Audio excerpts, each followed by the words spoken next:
Hello friends, या व्हिडिओमध्ये आपण क्लास 7th मॅथ्स या विषयाची फर्स्ट युनिट टेस्टची एक सराव प्रश्नपत्रिका पाहू. ही सराव प्रश्नपत्रिका रयत शिक्षण संस्थेची 2025-26 म्हणजे मागील वर्षीची सराव प्रश्नपत्रिका आहे. त्या प्रश्नपत्रिकेमध्ये विचारलेले प्रश्न आणि त्यांची उत्तरे या व्हिडिओमध्ये आपण पाहूया. या वर्षीच्या परीक्षेमध्ये हेच प्रश्न असतील असं नाही, पण तर त्या परीक्षेचा अभ्यास करण्यासाठी तुम्हाला याचा फायदा होईल. त्यासाठी ही मागील वर्षीची सराव प्रश्नपत्रिका आपण या व्हिडिओमध्ये सोडवू. सुरुवात पहिल्या प्रश्नापासून करू. First question is choose the correct option.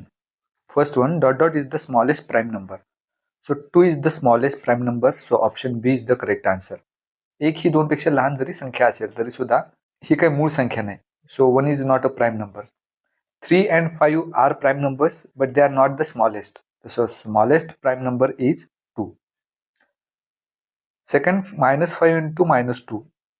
These both numbers are negative, so product must be positive. दोन निगेटिव्ह संख्यांचा गुणाकार हा नेहमी पॉझिटिव्ह मिळतो आणि त्यानंतर 5 आणि 2चा गुणाकार येईल 10. So the answer is +10, that is 10. हे दिले आपल्याला ऑप्शन सी मध्ये. Third question is the perpendicular bisectors of sides of a triangle are concurrent.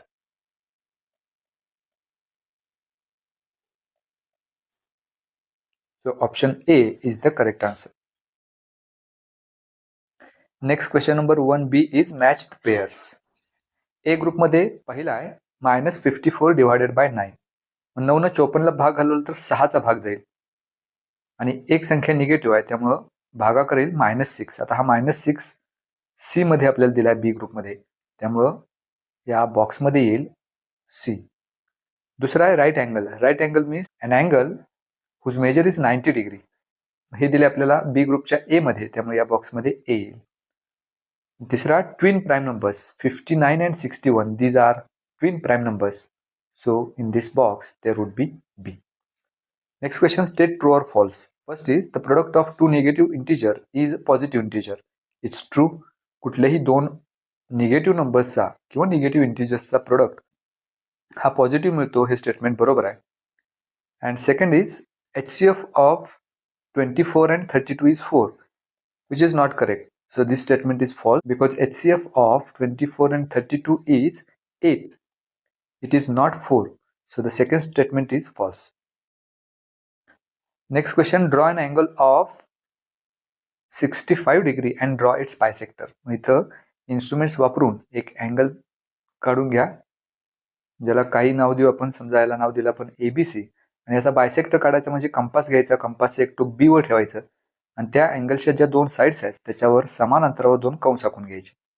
त्यानंतर त्यापैकी एका कंसावर आता कंपासचं टोक ठेवायचं आणि ठराविक अंतर घेऊन त्या अँगलच्या इंटिरियर मध्ये एक कंस काढायचा. तेच अंतर घेऊन आता दुसरा जो कंस आहे तिथून कंपासचं टोक ठेवून पहिल्या कंसाला छेदणारा आणखी एक काढायचा आणि या दोन पॉइंट्स मधून म्हणजे पॉइंट ऑफ इंटरसेक्शन आणि बी मधून एक रे काढायचा.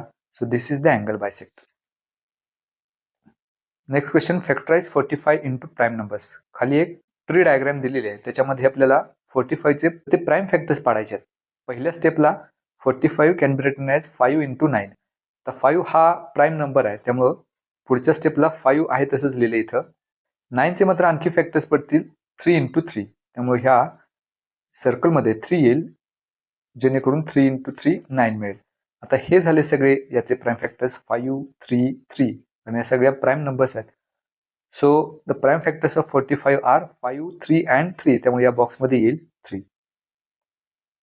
नेक्स्ट क्वेश्चन, -7 इंटू 15 या दोन्हींचा प्रोडक्ट घ्यायचा आहे. पहिल्यांदा या दोन्ही संख्यांपैकी एक पॉझिटिव्ह आहे, एक निगेटिव्ह आहे, त्यामुळे प्रोडक्ट जो मिळणार तो निगेटिव्हच मिळणार. आता 15 आणि 7चा गुणाकार 105. So the answer is -105. Next question, find the HCF of 14 and 28. तर या दोन्हींचा HCF काढायचा आपल्याला. मग त्यासाठी पहिल्यांदा 14चे प्राईम फॅक्टर्स आपल्याला लिहायचेत. Prime factors are 2 into 7. हेच एवढे त्याचे प्राईम फॅक्टर्स आहेत, त्याच्यापेक्षा जास्त पुढं आपण फॅक्टर्स पाडू शकत नाही, ते तसंच ठेवू. आणि 28चे 28 सुद्धा 2 इंटू 2 इंटू 7, 2 2 4, 4 7 28. आता HCF काढताना हे जे आपल्याला दोन प्राईम फॅक्टर्स मिळाले त्यातले कॉमन भाग घ्यायचे. म्हणजे इथं पहिला कॉमन भाग 2 आहे, दुसरा कॉमन नंबर आहे 7. तर या दोन्हीचा गुणाकार म्हणजे HCF. So 7 into 2 that's 14. So HCF of 14 and 28 is 14. Next question, draw any two congruent circles. तर कॉन्ग्रुएंट सर्कल्स काढायचे म्हणजे पहिल्यांदा एक सेंटर घेऊ, कुठलाही कंपास घ्यायचा, त्या कंपासमध्ये एक ठराविक रेडियस घ्यायची 2 सेंटीमीटर 3 सेंटीमीटर आणि त्या रेडियसचं एक सर्कल काढायचं. आता कंपासमधलं अंतर न बदलता दुसऱ्या ठिकाणी आणखी एक पॉईंट घ्यायचा सेंटर म्हणून Q आणि पहिलं सर्कल काढताना जेवढी रेडियस कंपासमध्ये घेतली तेवढ्याच रेडियसचा आणखी एक सर्कल काढून घ्यायचा. म्हणजे हे जे दोन सर्कल्स आपल्याला मिळतील ते कॉन्ग्रुएंट सर्कल्स असतील. तर ही कन्स्ट्रक्शन जॉमेट्रिक इन्स्ट्रुमेंट्स वापरून तुम्ही करा.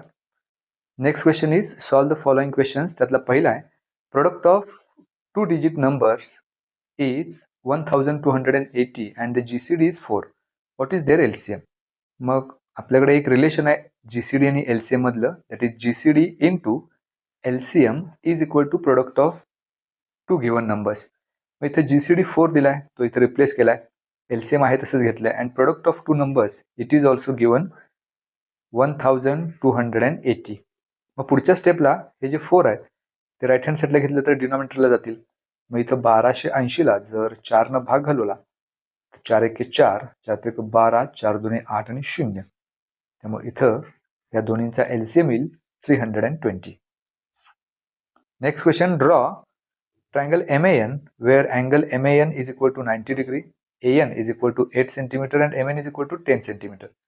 मग आता इथं दोन ज्या साईड दिल्यात त्यापैकी एक कुठली तरी साईड आपल्याला बेस घ्यायचा आहे. मग बेस कोणता घ्यायचा, तर जो अँगल आपल्याला दिलाय त्या अँगल मधला व्हर्टेक्स आला पाहिजे असा बेस घ्यायचा. ह्या AN आणि MN पैकी AN मध्ये हा A अँगल आपल्याला दिसतोय जो 90 डिग्री आहे, त्यामुळं बेस घेताना ANच घ्यायचा. सो AN हा बेस घेऊ जो 8 सेंटीमीटर दिलाय. तर हा जो अँगल आहे MAN तो 90 डिग्री आहे. मग आता प्रोट्रॅक्टर घेऊन त्या प्रोट्रॅक्टरच्या साह्याने इथं A मधून जाणारा एक 90 डिग्रीचा रे काढून घ्यायचा.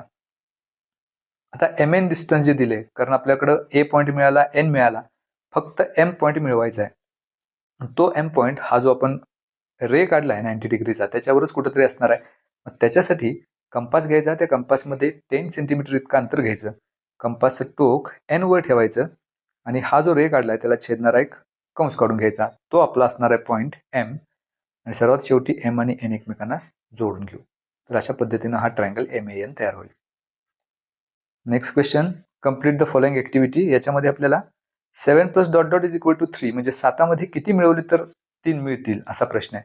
7 मध्ये कुठलीही संख्या मिळवली 1 2 3 4 5 तर ती 7 पेक्षा मोठीच आपल्याला उत्तर त्याचं मिळणार आहे. मग त्याच्यापेक्षा लहान संख्या 3 पाहिजे. मग काय करायचं, तर त्याच्यामधून एखादी संख्या वजा करावी लागेल.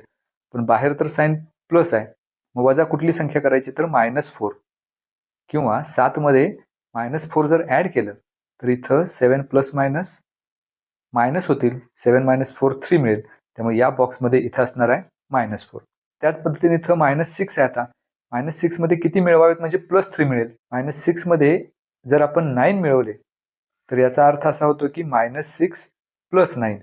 मग एक संख्या पॉझिटिव्ह एक निगेटिव्ह असेल तर आपण वजाबाकी करतो, म्हणजे 9 मधून 6 वजा करू 3 मिळेल. तर इथं आन्सर आपल्याला मिळेल. त्यामुळे या रिकाम्या जागी असेल 9. त्याच पद्धतीनं -8 आहे, त्याच्यात किती मिळवले तर +3 उत्तर मिळेल, तर 11. कारण -8 + 11 उत्तर येईल +3. त्यामुळे या रिकाम्या जागी असेल 11. And this is the last one, find HCF by division method. त्यासाठी पहिल्यांदा 144 न 252 ला डिवाइड करायचं. भाग इथं 1 चा लागेल. 144 गुणिले 1 म्हणजेच 144. 252 मधून 144 वजा केली तर 108 उरतील. मग आता या 108 न 144 ला पुन्हा भागायचं.